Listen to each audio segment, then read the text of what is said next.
At 23 minutes past 1 o'clock on the morning of April the 26th, 1986, the world was seconds away from its worst ever nuclear accident.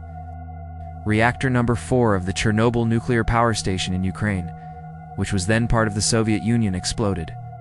5 minutes later, a phone call recorded at the time is the first alert of the tragedy. By morning, the physical devastation was revealed, but much worse was to come. Join us on this voyage as we unearth the events that took place on this disastrous night. It all begun in silence. Deep in the forests of Soviet Ukraine, near Pripyat, a quiet town a few outside the Soviet Union had ever heard. Fewer still knew what was really built there. Chernobyl nuclear power plant. For towering reactors, nearly 4,000 megawatts of thermal energy. At its heart, Reactor 4, an RBMK-1 non-model, massive, powerful, and deeply flawed. By 1986, Chernobyl powered millions of homes across the Ukrainian SSR, but its design, built for Soviet ambition, not safety-held secrets. Unlike Western reactors, it had no steel containment dome. Inside, flammable graphite moderated the nuclear reaction. The control rods, fitted with graphite tips that made it more unstable before they could shut it down. And yet these risks were buried beneath state confidence. The workers, young, proud, and unaware of the sleeping monster they managed each day. In the early hours of this disastrous night, the operators of Reactor 4 were running a scheduled safety test.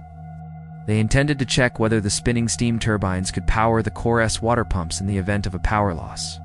To set up the test, technicians gradually reduced the reactor's power output and disabled some its automatic safety systems to avoid interference. Late on the 25th of April, an unexpected drop in power forced the crew to withdraw nearly all control rods to raise output again. By around midnight, the reactor was running at very low power, far below the intended 700 to 1,000 megawatts, and in a highly unstable state. At 1:23 a.m. on the 26th of April, the test began by closing the steam valves from the turbines. Almost immediately, reactor power surged out of control. The overheated fuel rods and water rapidly produced steam under extreme pressure.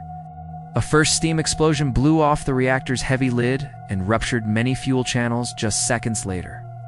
A second violent explosion ejected burning graphite and fuel fragments from the core. The blasts demolished the reactor hull, exposing the core to the open air. 2 plant workers were killed outright by the blast, burning fuel and graphite, then ignited additional fires on the roof and inside the building. In total, the explosions and fires liberated roughly 5% of the reactor's radioactive fuel into the environment within minutes. Firefighters arrived.